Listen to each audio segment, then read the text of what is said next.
The last 4 episodes about intensity explored one way to signal self-competition. Choose harder. Increase the demand. Send the body a reason to adapt that it cannot ignore. But intensity is only the first signal. It's the loudest, the most immediate, the easiest to access. And it has a limit. You cannot choose harder forever. Eventually, the weight stops moving. The proximity to failure becomes failure itself. The body, honest as always, says no.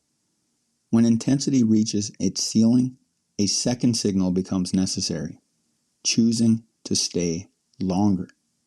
Today, we begin a deep dive on volume with the definition, what volume is in physical training, why it matters, and what might be misunderstood about it. Hey there, it's me, Core, and you're listening to Exercising Consistency, from fitness to flourishing. Volume is the total amount of work performed in a training session, a week, or a cycle. It is not a single set. It's not a single effort.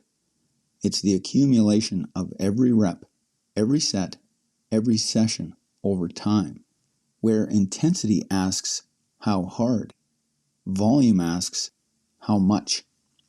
In practical terms, volume is measured by the number of sets, reps, and exercises performed for a given muscle group or movement pattern.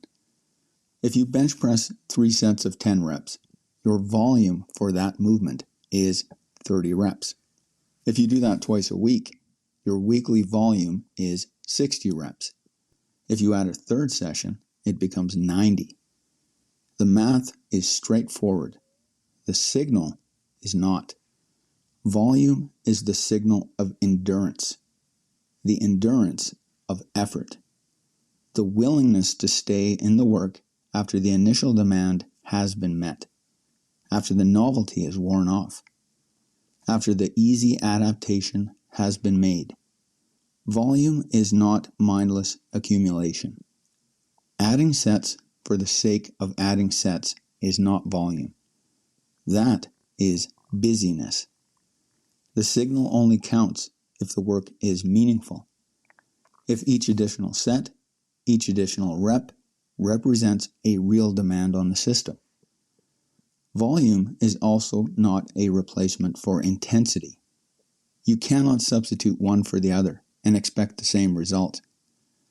3 sets of 5 reps at a challenging weight and 10 sets of 5 reps at a trivial weight are both volume. Only one sends a signal the body must adapt to. Volume without sufficient intensity is motion, not training. And volume is not infinite. The body has a recoverable threshold. Beyond it, additional work does not produce additional adaptation. It produces fatigue that masks whatever adaptation was underway. More is not always better. More is only better when the system can absorb it. Intensity tells the body, this is different. Pay attention, adapt. Volume tells the body something else. This is not going away. Build accordingly. A single hard set sends an acute signal. The body responds by marshaling resources for a short-term demand. But sustained volume, the same movement performed across multiple sets, multiple sessions, multiple weeks, sends a chronic signal. The body responds differently. It doesn't just strengthen the muscle. It reinforces the connective tissue. It increases work capacity. It builds the infrastructure required to sustain effort over time. This is the difference between being able to do something once and being able to do it repeatedly. A single heavy deadlift proves that you can generate force. 10 sets of deadlifts prove that you can sustain force. The first is a display of capacity. The second is a signal to expand it. In the language of the signals, intensity is the spark, Volume is the fire that keeps burning.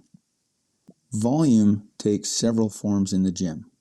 The simplest is more sets. If you currently perform 3 sets of an exercise, performing 4 sets increases the volume for that movement by roughly 33%. The increase is not dramatic. It doesn't need to be. More sessions. Training a movement twice a week instead of once. 3 times instead of twice. The per session volume may stay the same, but the weekly accumulation compounds. The signal becomes, this pattern is recurring, adapt to it. More exercises. Add a second movement for the same muscle group. A row to complement the pull down. A lunge to complement the squat. The total demand on the system increases without any single exercise becoming excessive. More time under tension. Slowing the tempo across multiple sets turns the same rep count into a longer total demand. 3 sets of 10 with a 2-second eccentric is 60 seconds of tension. The same sets with a 4-second eccentric is 120 seconds of tension. The rep count is identical. The volume, as experienced by the body, is not. The common thread, volume, is cumulative. No single set, no single session defines it. It is the sum of the work, and the sum, over time, is what the body responds to. The most common misunderstanding of volume is that more is always better. This is false. Volume is subject to diminishing returns. Beyond a certain point, each additional set produces less adaptation than the set before it, until eventually the marginal benefit approaches 0, or becomes negative, as fatigue accumulation outpaces recovery. The second misunderstanding is that volume and intensity are independent. They are not. They exist in a reciprocal relationship. As intensity increases, the volume the body can tolerate decreases. You cannot perform 10 sets at 90% of your maximum. You cannot perform 1 set at 50% and expect meaningful adaptation. The art of programming is the management of this relationship. Volume and intensity rise and fall together in inverse proportion across a training cycle. The third misunderstanding is the most relevant to self-competition. Many people treat volume as a mechanical variable, sets times reps times weight, and miss what it signals about the person doing the work. Intensity signals willingness to face difficulty. Volume signals willingness to stay. Anyone can show up for a hard set. The set ends. The demand is over in 30 seconds. But staying for the 4th set, the 5th, the 6th, when the initial stimulus has already been delivered and the body is asking you to stop. That is not a test of strength. It's a test of something else. Volume tests your relationship with boredom, with discomfort that does not peak but persists, with the voice that says, you've done enough, when enough is not the standard. The first set is always easier to commit to than the last. The first session of the week is always easier to show up for than the third.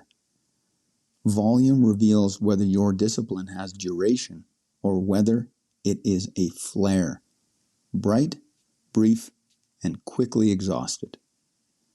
This is why volume is the signal of endurance, not the endurance of muscle fibers, the endurance of identity. The person who stays in the work after the easy adaptation has been made is signaling something about who they are becoming. Someone whose commitment does not disappear when the novelty does. Knowing what volume is does not tell you how to apply it without overwhelming yourself. The mistake most people make is treating volume like intensity, pushing it until something breaks. But volume is not meant to be maximized. It is meant to be calibrated. In the next episode, we look at how to apply volume intelligently in training. Not more for the sake of more for the sake of the signal, and the discipline to stop before the signal becomes noise. To exercise consistency and become the person who uses these signals in your own practice, join the Act Score Challenge. That's it for today. Catch you next time.